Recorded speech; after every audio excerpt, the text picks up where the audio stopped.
আমার রান্নাবাটিতে আমি এসেছি আজকে একটা মাছের রেসিপি নিয়ে আপনাকে দেখাবো। চলুন রান্নাঘরে। আজকে রেসিপি আমার নারকেলের দুধ দিয়ে কই মাছ। আমি কই মাছ কেটে ভালো করে ধুয়ে এই যে পরিষ্কার করে নিয়েছি। এবার এটাতে নুন আর হলুদ মাখবো। এটা নুন হলুদ আমার পরিমাণ মতো আমি মাখছি, আপনাদের পরিমাণ মতো আপনারা মেখে নেবেন। এই নুন আর হলুদ মেখে নেবেন।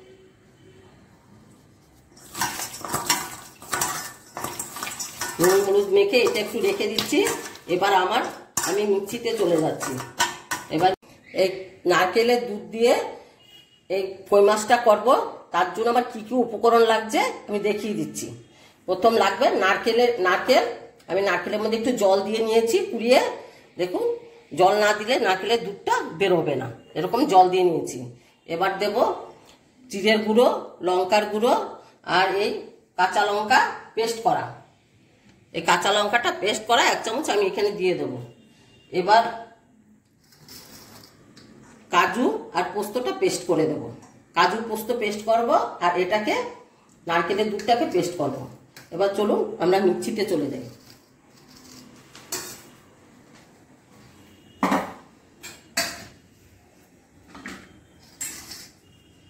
এটাকে একটু জল দেব।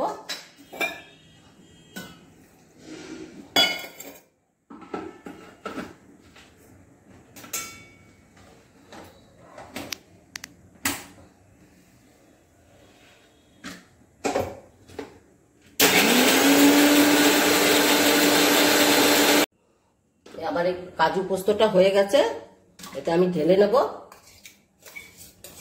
এবার আমি নারকেলের দুধটা বের করার জন্য নারকেলটা মিক্সিতে দিয়ে দেবো। নারকেলের যখন দুধ বের করবেন তখন নারকেলের মধ্যে একটু জল দিয়ে নেবেন, তাহলে দুধটা ভালো বেরোবে না। এটা আমি মিক্সিটা করে নেবো।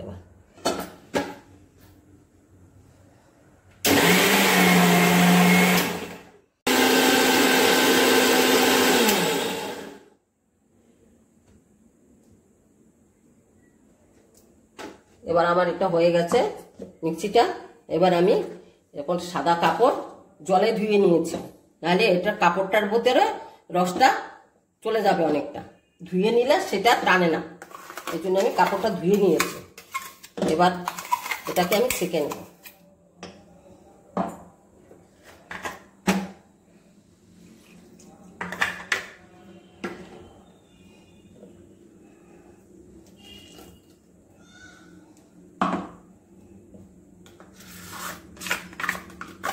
এবার মিক্সি থেকে আমি সব নারকেলগুলো কাপড়ে ঢেলে নিয়েছি। এবার আমি এটাকে চিপে নেব। চিপে নারকেলের দুধটা বের করে নেব। এরকম ভাবে চিপে নারকেলের দুধটা ভালো বেরোবে।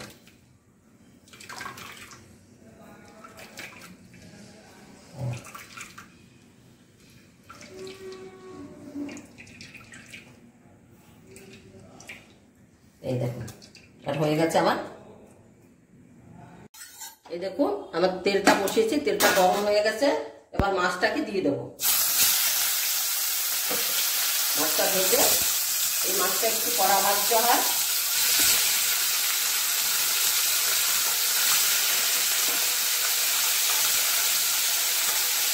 মাছগুলো ভেজে নিচ্ছি।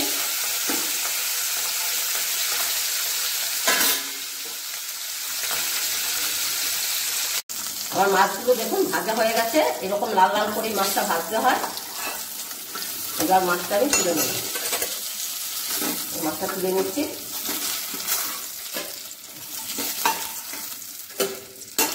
এবার বাকি মাছটা, এবার আমার পুরো মাছটা ভাজা হয়ে গেছে। এবার আমি তেলে ফোড়ন দেব। এলাচ দারচিনি ফোড়ন দেবো। একটা তেজপাতা দিয়ে দেবো।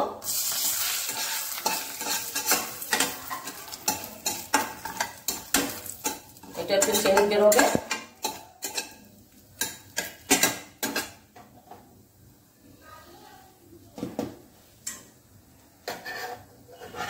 তারপর আমি দিয়ে দেবো জিরার গুঁড়ো, পেস্ট করা লঙ্কা, কাঁচা লঙ্কা আর শুকনো লঙ্কার গুঁড়ি দিয়ে দেবো। এবার আমি জল দিয়ে দেবো।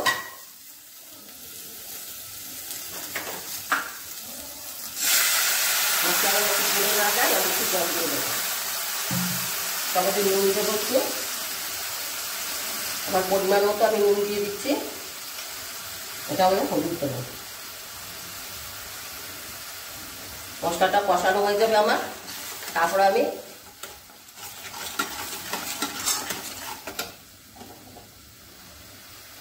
মশলাটা কষানো হয়ে গেছে। এবার আমি কাজু পোস্তটা যে মিক্সি করে রেখেছিলাম ওটাকে দিয়ে দেবো। এটা দিয়ে একটু নেড়ে চেড়ে এটা একটু কষবে। এবার আমার নারকেলের এটা কষানো হয়ে গেছে মশলাটা। এবার আমি নারকেলের দুধটা দিয়ে দেবো। আমি জল দেবো না, জলের বদলে নারকেলের দুধটা দিয়ে করবো। আমার এখানে জল মাছটা দিয়ে দেবো। মাছটা দিয়ে এটা দিয়ে ফুটবে। এই রান্নাটা আমার মার কাছ থেকে আমি শিখেছি। এটা আমার মা রান্না করতো, এটা আমার মায়ের রেসিপি।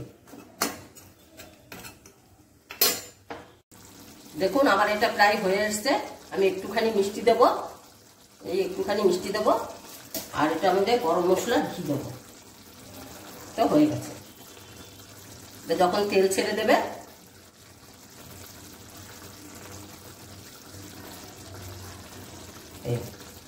গরম মশলা ঘি দিয়ে নামিয়ে দেবে। এটা খেয়ে দেখবেন, এই রেসিপিটা সত্যি খুব ভালো লাগে খেতে। আর খেয়ে দেখে যদি দেখবেন ভালো লাগছে, আমার পেজটাকে লাইক শেয়ার করবেন আর সাবস্ক্রাইব করবেন।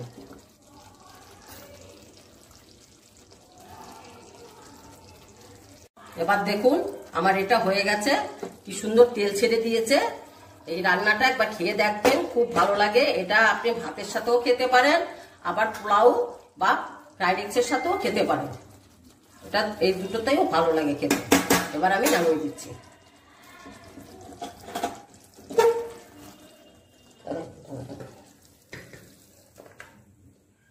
দেখুন কত সুন্দর হয়েছে, সুন্দর সেন্ট বেরিয়েছে। এটা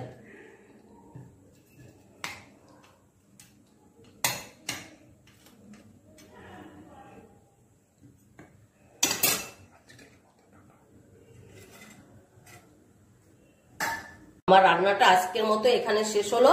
আবার আসবো আপনাদের কাছে অন্য একটা রেসিপি নিয়ে।